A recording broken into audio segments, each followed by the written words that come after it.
Extraction करते time root pieces का socket में छूट जाना एक बहुत कॉमन पार्ट है डेंटल प्रैक्टिस का।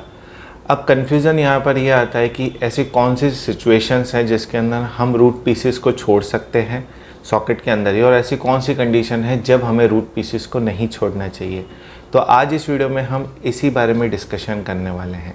तो हम पहले बात कर लेते हैं कि ऐसे कौन से रीज़न हो सकते हैं जिसकी वजह से सॉकेट के अंदर रूट पीस टूट जाता है।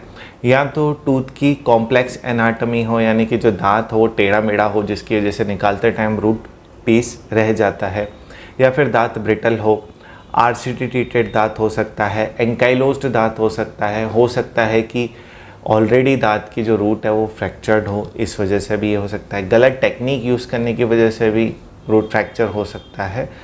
ऐसे और भी सारे रीज़न हैं, ये कुछ मेन रीज़न थे जो मैंने आपको अभी बताए। तो अब बात करते हैं कि ऐसे कौन से सिचुएशंस है जिसके टाइम पर आपको कभी भी रूट पीस को सॉकेट में नहीं छोड़ना है। नंबर 1 रीज़न, जब भी रूट पीस इन्फेक्टेड हो या फिर कोई भी पेरियापाइकल पैथोलॉजी उसके नीचे बनी हुई हो, तो किसी भी स्थिति में उसको हमें नहीं छोड़ना है।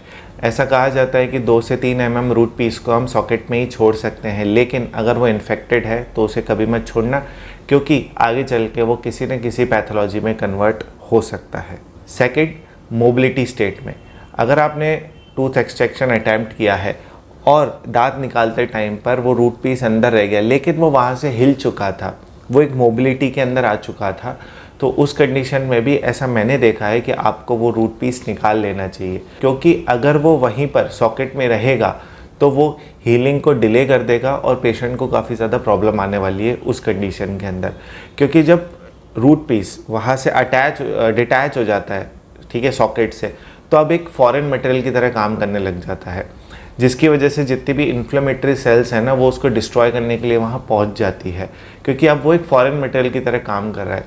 एक तो दांत ऐसे होता है कि आपने निकालने की कोशिश करी, वो ब्रेक हो गया, लेकिन उसका जो रूट पीस है अभी भी वो अटैच्ड है, तो वो एक सेफ़र साइड है। जबकि अगर वो डिटैच हो गया रूट पीस वहाँ से और वो सॉकेट में ही कहीं पड़ा है, तो उसको आपको निकाल लेना चाहिए, वो ही आपके लिए फ़ायदेमंद है और उसको निकालना मुश्किल भी नहीं होता। आप आराम से प्रोब की हेल्प से उस पीस को रिमूव कर सकते हैं।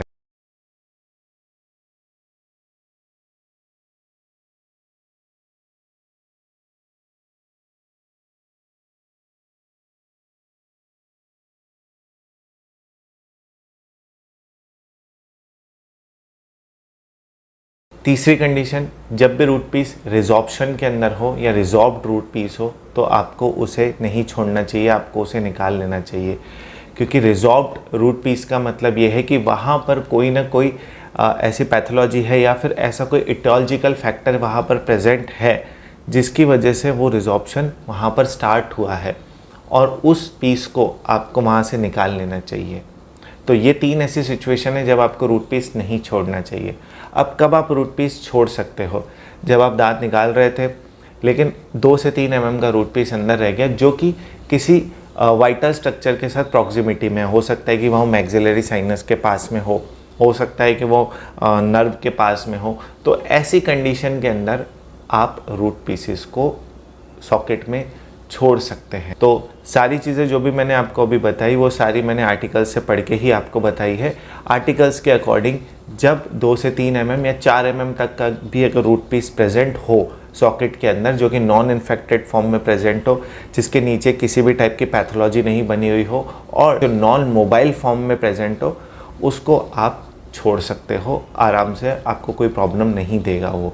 लेकिन इसके अलावा सारे रूट पीसेस आपको प्रॉब्लम दे सकते हैं। देखो, वैसे तो कोशिश हमारी यही रहनी चाहिए कि हम कभी भी रूट पीस को अंदर ना छोड़ें, लेकिन हज़ारों दांत निकालते टाइम कोई एक आधा दांत ऐसा आ जाता है जिसके अंदर वो नर्व की प्रॉक्सिमिटी में होता है या फिर वो साइनस की प्रॉक्सिमिटी में होता है और वो रूट पीस ब्रेक हो जाता है। तो किस चीज़ को करने से पेशेंट का नुकसान कम होगा वो हमें सोचना चाहिए। सपोज़ हम रूट पीस निकाल सकते हैं, हमें ऐसा लगता है ये निकल सकता है, तो आप उसको निकाल दीजिए। सपोज़ आपको लगता है कि नहीं, अगर आप उसको निकालने गए तो हो सकता है आप नर्व को पंचर कर दो, हो सकता है आप साइनस को पंचर कर दो, तो वो पेशेंट के लिए ज़्यादा नुकसान वाली स्थिति बन जाती है। तो उस कंडीशन के अंदर आपको रूट पीस को छोड़ देना चाहिए। ठीक है, हमें पेशेंट का फैक्टर देख के चलना है कि किस कंडीशन में पेशेंट को सबसे कम प्रॉब्लम आने वाली है, क्योंकि रूट पीस टूटना एक बहुत कॉमन प्रॉब्लम है। रूट अगर मुड़ी हुई है, ठीक है, बहुत डीप रूटेड दांत है, आरसीटी ट्रीटेड टूथ है, ब्रिटल टूथ है, हम इसको किस तरीके से मैनेज करते हैं, ये वीडियो उस बारे में है। तो आई होप आपको ये चीज़ें समझ में आ गई होंगी। तो इन्हीं शब्दों के साथ आज का वीडियो हम यही ख़त्म करते हैं। So this is doctor Sunil and signing off.